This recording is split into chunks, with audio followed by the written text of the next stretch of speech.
अ, शोहरत आम और बक़ाए दवाम के दरबार का जो मज़मून है, जो मौलाना मोहम्मद हुसैन आज़ाद का लिखा हुआ है, और काफ़ी दिनों से हम इसको पढ़ रहे हैं। आज शायद इसका तो मुझे नंबर भी याद नहीं रहा हुआ, शायद 9वां-10वां इसका लेक्चर है। बहरहाल अब ये इख्तिताम के करीब है बिल्कुल। तो कल बात हो रही थी कि आखिर में जहाँ हमने बात ख़त्म की थी वहाँ शाहजहाँ दरबार में दाखिल हुआ था, और एक उसका भाई जिसकी उसने आंखें निकाल दी थी, उन्होंने यतीम कर दिया था, शहरयार, वो भी वहाँ पे दाखिल हुआ था। और ये कहते हुए दाखिल हुआ था कि इसने जहाँ बहुत से लोगों के साथ भलाई की है, मेरे साथ इसने ये बुराई की है कि मेरे बच्चों को यतीम कर दिया है, और मेरा अपने खून का दावा भी उस पर किया था। यहाँ ये मौजू से मुतल्लिक़ तो बात नहीं है, लेकिन ज़रूरी है कि मैं अपने इल्म को भी ताज़ा करूँ और बच्चों को भी समझाता चलूँ कि ये वाक़या जो है, ये तारीख़ में ये भी लिखा हुआ है कि औरंगज़ेब आलमगीर ने अपने भाई दारा शिकोह की आंखें निकाल के शाहजहाँ को पेश की थी, और दारा शिकोह उसका भाई था, और शाहजहाँ उसको बादशाह बनाना चाहता था और उससे बड़ा प्यार करता था। तो तारीख़ में बहुत से ऐसे वाक़यात होते हैं जो हमने किताबों में और तरह से पढ़े होते हैं, और किसी और जगह पे वो और तरह से दर्ज किए हुए होते हैं। ये लिखने, सुनने, पढ़ने और याद रखने के जो ज़हनी सलाहियतें हैं उनके मुताबिक, और बाज़ उस्ताद ज़माने के गुज़रने वक़्त तदावल अय्याम के साथ ये चीज़ें जो है ना, ये बदलती जाती हैं, और ये उस तरह नहीं रहती हकीकत से। कभी कभी किसी के नाम पे एक वाक़या लिखा होता है, वही वाक़या दूसरी शख्सियत के नाम पे भी आपको तारीख़ में मिल जाता है, वही तीसरी पे भी ना। यही काम मुसलमानों ने हदीस के मैदान में ऐसा नायाब किया है, जो तारीख़ इंसानी में अभी तक नहीं हुआ, कि हदीस में ऐसा नहीं हो सकता। हदीस में सही और गलत का मुसलमानों ने रिसर्च की, और अस्मा और रिजाल का इल्म जो है उसमें ईजाद किया, और हर शख्स के हालात ज़िंदगी पर गौर करके सही और ज़ईफ़ हदीसों को अलहदा कर दिया।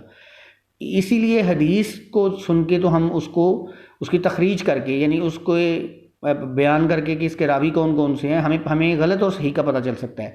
और ये जो तहरीरें हम पढ़ते हैं इधर आम सी किताबों पे, ये और तसव्वुफ़ की किताबें भी हों, चाहे दीनी किताबें हों, चाहे किसी बड़े बड़े उलमा और आइम्मा कराम की किताबें ही क्यों ना हों, मगर उन पर उतना तहकीकी काम नहीं हुआ होता, इसलिए उनकी जो बात है उसका वज़न हदीस जितना नहीं हो सकता।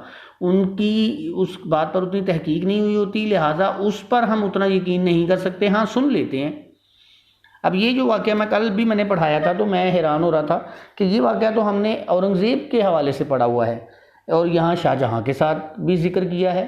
इसी तरह मौलाना शिबली नोमानी की जो सीरतुन नबी है, उसमें एक वाक़या और तरह से लिखा हुआ है, जबकि हदीस की कुछ किताबों में वो और तरह से भी दर्ज है, और तारीख़ की कुछ किताबों में और तरह से भी दर्ज है। इसी तरह वाक़या करबला की बहुत सी तशरीहात हर तबका फ़िक्र ने अपने अपने तरह से की हुई हैं।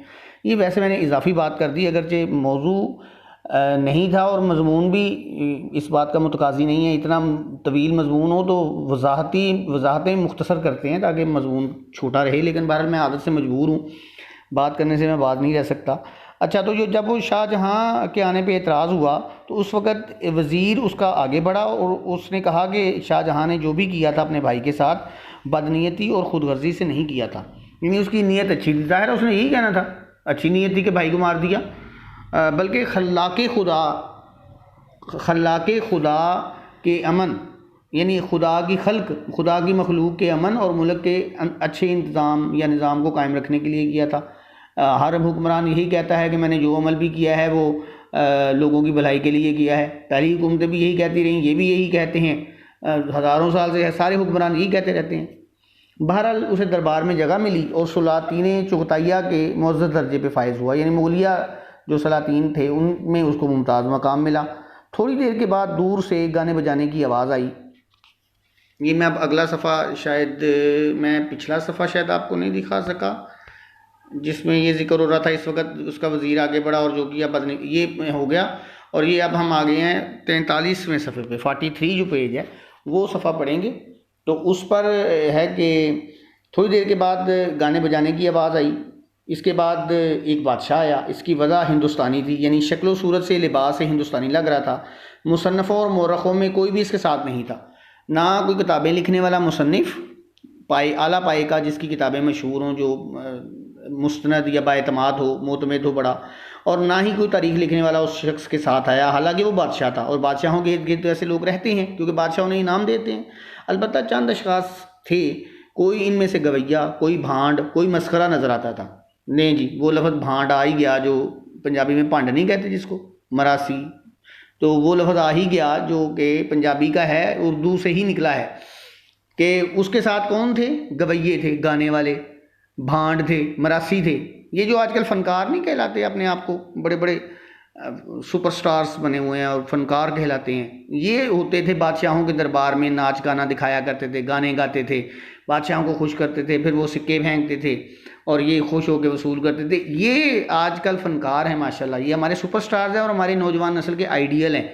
इसीलिए नौजवान नस्ल जो है उसका ये हाल है, उसके पतली पतली सूखी सूखी टांगें जीन्स में फंसी हुई देख के इंसान को हंसी आती है। अगर हाथ में तलवार पकड़ ले तो तलवार के वजन से बच्चा ही गिर पड़ता है, क्योंकि उनके आइडियल इस तरह के मस्करे और भांड हैं। बहरहाल ये भी एक जुमला मोतरिज़ा हो गया, यानी तल्लक तो नहीं है लेकिन वजाहत के लिए मुझे करना बड़ी बात। कोई मस्करा नज़र आता था, मस्करा यानी तमस्खर उड़ाने वाला, मजाक उड़ाने वाले, ये जो मरासी करते हैं ना ये काम, सब घबराए हुए आते थे। घबराए इसलिए थे कि महफिल थी बड़े लोगों की और वहाँ दाखिल हो गए, क्योंकि एक वलायती दिलावर इनके पीछे शमशीर बरहनाए अलम किए हुए था। उनके पीछे वलायती का लफ्ज़ यहाँ कई मानों में इस्तेमाल हुआ है। वैसे आपने ये लफ्ज़ देसी और वलायती पहले भी मैंने बताया था, देसी लोकल को कहते हैं, वलायती इंपोर्टेड को कहते हैं आसान ज़ुबान में समझाने के लिए। तो उस वक़्त जो वलायती थी ना, वो हिंदुस्तान से बाहर की हर चीज़ को वलायत से कहा जाता था, ये वलायत से आई है, बाहर से आई है। तो उनके पीछे एक शख्स था जो इसके हाथ में शमशीर बरहना थी, नंगी तलवार थी, और अलम किए था। अलम किए था का मतलब है कि वो उसे झंडे की तरह लहरा रहा था और नंगी तलवार थी। इसकी इस्फहानी तलवार से लहू की बूंदें टपकती थी। अब इस्फहान क्या है? इस्फहान ईरान का शहर है। तो मुसन्निफ ने इशारतन बता दिया कि वो जो शख्स उनके पीछे पीछे आ रहा था वो ईरानी था, और वो तलवार के जो थी खून टपक रहा था उसमें, यानी वो उसके खून, वो काफ़ी खूनखार किस्म का वो शख्स था। मखमल रूमी की कला उसके सर पे थी, यानी रूम के बने हुए मखमल, रेशम की टोपी, ताज, जो भी इसका नाम ले लें, कला, बार बार ये लफ्ज़ आ रहा है। इसका मतलब है सर पे पहना हुआ ताज, सर पे पहनी हुई टोपी, सर पे पहना हुआ जो एक पगड़ी नुमा कोई एक चीज़ होती है, तो उसके सर पे मखमल थी, मखमल रूमी की टोपी पे या ताज पहना हुआ था, जिस पर हिंदुस्तान का ताज शाही नस्ब था। उसके ऊपर फिर उसने हिंदुस्तान का ताज पहना हुआ था, और इस सब बुखाराई ज़ेरे रान था। इस सब घोड़े को कहते हैं, और बुखाराई का घोड़ा, ज़ेरे रान का मतलब है ज़ेर नीचे को कहते हैं, रान ये टांग का जो ऊपर वाला हिस्सा होता है ना, जिसे पट बोलते हैं हम पंजाबी में। बाकी बच्चों का ज़ुबानों का तो नहीं पता, मुझे पंजाबी का पता है कि पंजाबी में इसे पट बोलते हैं, तो रान बोलते हैं इसे उर्दू में। यानी ज़ेरे रान का मतलब क्या हुआ कि वो एक बुखाराई घोड़े पे बैठा हुआ था। बात की आपको समझ आ गई? और वो हिंदुस्तानी वज़ा बादशाह मोहम्मद शाह था। ये जो पहले जिसका जिक्र हुआ, जिसके साथ मरासी और भांड अंदर आए थे, और वो हिंदुस्तानी नज़र आ रहा था, लेकिन मुसन्निफ़ और शायर उसके साथ नहीं थे। अब मुसन्निफ़ कहता है, यानी मौलाना मोहम्मद हुसैन कहते हैं, आज़ाद कहते हैं कि वो जो बादशाह आया था ना शुरू में, उसका नाम था मोहम्मद शाह। तारीख़ में इसे मोहम्मद शाह रंगीला कहते हैं। ये यही काम करता था, जो इस तरह के लोग थे इसके साथ, नाच गाना हर वक्त और मस्ती में रहना, और अब छोड़ें जो भी बुरे काम थे उसके लिए ये इसकी शोहरत थी। इसे देखते ही सब ने कहा निकालो निकालो, यानी इसको यहाँ से निकाल दो, इस दरबार में इस जैसे रंगीले शख्स का क्या काम है। चूँकि मैंने कहा ना उसका नाम मोहम्मद शाह रंगीला था, अल्लामा इकबाल ने इसके ऊपर भी नज़म लिखी हुई है। तो चुनांचे वो फ़ौरन दूसरे दरवाजे से निकाले गए, उनको बाहर निकाल दिया गया। वलायती मज़कूर, वलायती मज़कूर का मतलब कोई बच्चा बताए? जिस शख्स को वलायती कहा गया है और जिसका जिक्र वलायती के तौर पे किया गया है, जिसके हाथ में तलवार थी बरहना, वो जो था वो नादिर शाह था। नादिर शाह ईरान का एक बड़ा ही कह लें जंगजू बादशाह था, खूंखार बादशाह था। उसने हिंदुस्तान पे हमले किए, दिल्ली को उजाड़ा। उसी के दौर में दिल्ली उजड़ी तो मीर तकी मीर ने वो गमज़दा शायरी कही। तो नादिर उससे पहले या उससे मतलब उसी की वजह से दिल्ली कई दफ़ा उजड़ी। नादिर शाह ईरान के बादशाह को कहा जाता है नादिर शाह दुर्रानी। तो जिसने सरहद रूम से बुखारा तक फ़तह करके ताज हिंदुस्तान सर पे रखा था, यानी रोम से लेके तो ये जो वस्ती एशियाई रियासतें हैं जिसमें बुखारा और समरकंद के शहर आते हैं, वहाँ तक ये चला गया था फ़तह करते करते। ईरान से निकला और ये हिंदुस्तान को भी और उस तरफ चला, या रूस की तरफ मैं बता रहा हूँ, काफ़ी बड़े इलाके को इसने फ़तह किया था। इसलिए ये उसी इलाके के एक और बादशाह चंगेज़ खान के साथ इसको जगह मिली, यानी ये भी बड़े बहादुरों में शामिल हुआ। उसी के इलाके बुखारा और समरकंद तक चूँकि पहुँचा था, तो चंगेज़ खान की तरह जालिम भी होगा, तो इसको मिली। इस वक्त तो मुख्तसर जो मैं बता सकता हूँ वो इतना ही बताऊँगा कि ये ईरान का एक बादशाह था। थोड़ी देर हुई थी जो एक गौल हिंदुस्तानियों का पैदा हुआ। गौल मतलब ग्रोह, ज़्यादा लोग इकट्ठे हिंदुस्तानी आ गए। इन लोगों में कोई मुरक्का बगल में दबाए था, कोई गुलदस्ता हाथ में दिया था, किसी के बगल में कोई किताब दबी हुई थी, किसी के हाथ में कोई गुलदस्ता था। इन्हें देखकर आप खुश होते और वजद करके अपने अशार पढ़ते, यानी वो अपनी पास चीज़ों को देखकर खुद ही खुश होते। वो जो हिंदुस्तानियों का ग्रोह या लोगों का एक ग्रोह आ गया ना, गौल के गौल लफ्ज़ आपने सुना होगा ना, यानी भेड़ों का गौल आ गया या परिंदों का गौल आ गया। भेड़ों का तो नहीं होगा ना, पढ़ा गया। मेरा भी अपना भी हशर हो रहा है, मैं इसकी जो रिकॉर्डिंग कर रहा हूँ मैं पिछले, यानी आपको तो ये किस्तों में मिल रहा है सबक, और मैं इसको मुसलसल पढ़े जा रहा हूँ। तो मेरी भी जिस्म की तवानाई है, कितने घंटे हो गए मुझे बोलते हुए। तो ये जो हुआ ऐसे कि वो जो गौल आया ना हिंदुस्तानियों का, वो खुद अपनी किताबें और अपनी ही हाथों में पकड़े हुए गुलदस्ते देखते, खुश होते, नाचते, वजद करते यानी झूमते। ये हिंदुस्तानी शायर थे। अब मौलाना मोहम्मद हुसैन आज़ाद इन पर तंज करते हैं कि हिंदुस्तान के ये वो शायर थे जो अपनी बातों पे खुद ही खुश होते रहते थे। इनका कारनामा सिर्फ ये था कि ये शेर कहते थे। इनके मुंह से ये चुनाचे चंद अशखास इनमें मुंतखब हुए। इनमें से एक शख्स देखा कि जब बात करता था इसके मुंह से रंगारंग के फूल झड़ते थे, यानी बड़ी खूबसूरत बात करता था। फूल ज़ाहिर है मुंह से झड़ते तो नहीं है ना, ये तो मुहावरा है कि अच्छी बात करता, खूबसूरत बात करता। लोग साथ साथ दामन फैलाए थे, मगर बाज़ फूलों में कांटे ऐसे होते थे कि लोगों के कपड़े फटे जाते थे। इसका भी ये मतलब नहीं है कि वो जब मुंह खोलता तो उसके मुंह से फूल निकलते और लोग वो फूलों को अपने झोली में इकट्ठा करते। ज़ाहिर है ये मुहावरे में मुसन्निफ एक बात कर रहा है।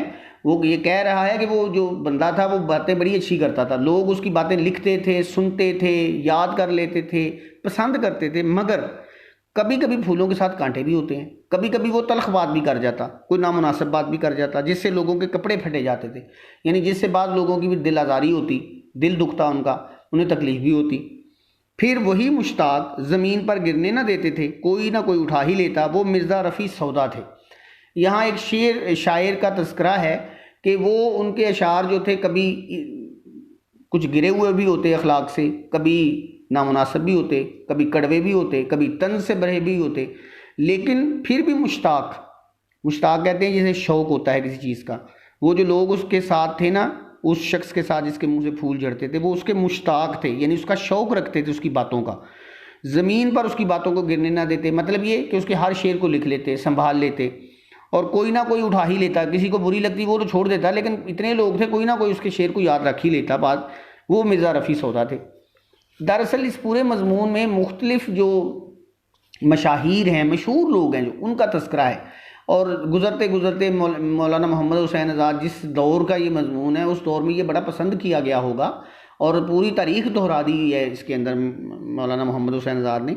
मीर बददिमागी और बेपरवाही से आँख न उठाकर न देखते थे। अब यहाँ मीर तकी मीर का जिक्र है कि मीर तकी मीर बददिमाग थे। बददिमाग का मतलब है कि बड़े नक चढ़े, जिसे नहीं कहते कि अपने आप को कुछ समझना, अपने दिमाग में खुद को बड़ा इंसान समझना, और बेपरवाही से, और दूसरों की परवाह नहीं करते थे, दूसरों को देखते ही नहीं थे वो।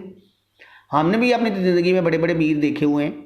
ये लफ्ज़ तो मीर है वैसे लेकिन अमीर भी कह सकते हैं हम इसको समझने के लिए कि अमीर लोग अक्सर इस तरह होते हैं ना, उन्हें तकब्बर होता है अपनी दौलत का, अपनी कह लें अपने पास जो ताकत होती है दौलत की, उस पर वो किसी के तरफ आँख उठा के भी नहीं देखते। शेर पढ़ते और मुंह फेर लेते थे। मीर तकी मीर शेर पढ़ते थे और मुंह इधर को कर लेते थे, कोई सुने ना सुने परवाह ही नहीं करते थे। दर्द की आवाज़ें दर्दनाक दुनिया की बेबकाई से जी बेजार किए देती थी। यहाँ ख्वाजा मीर दर्द की बात हो रही है। ख्वाजा मीर दर्द क्या करते, उनकी आवाज़ें दर्दनाक, उनकी जो आवाज़ थी वो बड़ी दर्दनाक थी, यानी उसमें दर्द और सोस भरा हुआ था। और दुनिया की बेबकाई, बका हमेशा रहने को कहते हैं, फ़ना ख़त्म हो जाने को कहते हैं। फ़ना और बका आपस में मुतज़ाद अल्फाज भी हैं। तो वो दुनिया की बेसबाती यानी दुनिया का ख़त्म हो जाना, दुनिया का कायम ना रहना, यानी दूसरे लफ्ज़ों में दुनिया की असल हकीकत से वो आगाह थे। लिहाजा उनकी आवाज़ में दुनिया को पसंद करने वाले और दुनिया के आशिकों के लिए दर्द और सोज निकलता था कि ये कौन किस की चाहत में पड़े हुए जो जिसने एक दिन फ़ना हो जाना है। तुम उस दुनिया की चाहत में इतने डूबे जा रहे हो कि दुनिया की हकीकत को भी फरामोश किए जा रहे हो। मीर हसन, अब एक और हैं मीर हसन, ये भी बड़े नामवर शायरों में आते हैं। और अपनी सहरुल बयानी से इन्होंने एक मसनवी लिखी हुई है, मसनवी सहरुल बयान, वही उसी का इन्होंने इस्तेमाल कर दिया। मीर हसन अपनी सहर बयानी, सहर जादू, बयानी बयान करना, तो मीर हसन अपने जादू जैसे अंदाज़े बयां से परस्तान की तस्वीर खींचते थे। वो जो तहरीर लिखते उसमें परियों का जिक्र होता, जिन्नों का जिक्र होता, जादू का जिक्र होता और ऐसी दुनिया का जिक्र होता जो इस दुनिया से ज़रा दूर है। और वो उनकी जो मसनवी सहरुल बयान और भी इस तरह की जो मसनवियाँ या कहानियाँ हैं वो इसी तरह की होती थी, जिनमें जादू, जिन्नात, तिलिस्मात, परियाँ और देव और चीज़ों का जिक्र होता। यानी वो इस तरह की कहानियों में लिखने में शोहरत रखते थे। उसके बाद मीर इंशाअल्लाह खान कदम कदम पर नया बहरूप दिखाते, यानी वो अपने उनका मिजाज बदलता, अंदाज बदलता, उनका जो तहरीर थी या उनकी जो तख्लीक थी उसका रंग बदलता दिखाई देता। यानी मीर इंशाअल्लाह खान के बारे में मुसन्नफ़ का ख्याल है कि वो मुस्तकिल मिजाज नहीं थे, वो रंग बदलते थे अपनी शख्सियत का और अपनी तख्लीक का, तख्लीक जो भी वो कहते या लिखते थे। दम में आलम ज़ी वकार, मुत्तकी व परहेज़गार, दम में दाढ़ी चट, भंग का सूंटा कंधे पर। आगे फिर उसकी वजाहत करते हैं कि वो इस तरह के मुस्तकिल में, यानी इस तरह के वो उनके अंदाज में मुस्तकिल मिजाजी की कमी थी कि एक दम में का मतलब है कि एक दम, लम्हे को कहते हैं, मिनट आज कह लें आज के दौर में, एक लम्हे में आलम ज़ी वकार, इतना बड़ा आलम दिखाई देते थे ना, एक आलिम, इल्म का समंदर दिखाई देते थे। ज़ी वकार, जिसका वकार बहुत बड़ा हो, यानी जिसके इल्म को देख के लोग उसकी कदर करें। मुत्तकी और परहेजगार एकदम नजर आते। और अचानक क्या होता, अचानक दम में दाढ़ी चट, जैसे दाढ़ी मुंडी हुई लोग नहीं होते शेव किए हुए, अचानक ऐसे लगता जैसे बिल्कुल ही अखलाक और किरदार से बेबहरा और बिल्कुल ही कोई दूसरी दुनिया के रहने वाले हैं। भंग का सूंटा कंधे पर, सूंटा वैसे तो लाठी को कहते हैं, लेकिन यहाँ भंग का सूंटा का मतलब है कि भंग एक पौधा होता है। वैसे तो नाम आपने शायद सुना भी होगा, भंग मैंने देखी भी हुई है, भंग के पत्ते देखे हुए हैं, पौधे भी देखे हुए हैं भंग के, वैसे सब्ज रंग के। तो भंग के सूंटे का मतलब है कि वो उसको सुखा के तो कंधे पे, जैसे वो कहीं जैसे तंबाकू होता है, तंबाकू भी शायद आप लोगों ने नहीं देखा हुआ, तंबाकू के भी बने होते हैं वो, अब रस्सियों जैसे, वो सेबे उसे कहते थे, बने होते थे। मैंने तो ये बाज़ार से अपने अब्बू के लिए ख़रीदा भी हुआ है, तो मुझे तो पता है। तो अचानक, यानी मतलब ये हुआ कहने का, इसको भंग के सूटे का मतलब है कि भंग का पौधा, भंग की लाठी बनी हुई, यानी भंग से मुराद है कि नशावर चीज़ कोई ना कोई उनके पास। अचानक वो नशा करने लगते, अचानक नमाज़ें पढ़ना लगते, अचानक आलम बन जाते और अचानक ही जाहिल बन जाते। ये उनके बारे में था। इसका जो अगला हिस्सा है इंशाल्लाह हम कल पढ़ेंगे। मेरा भी जो है थोड़ा सा, मुझे भी सांस लेने की ज़रूरत है।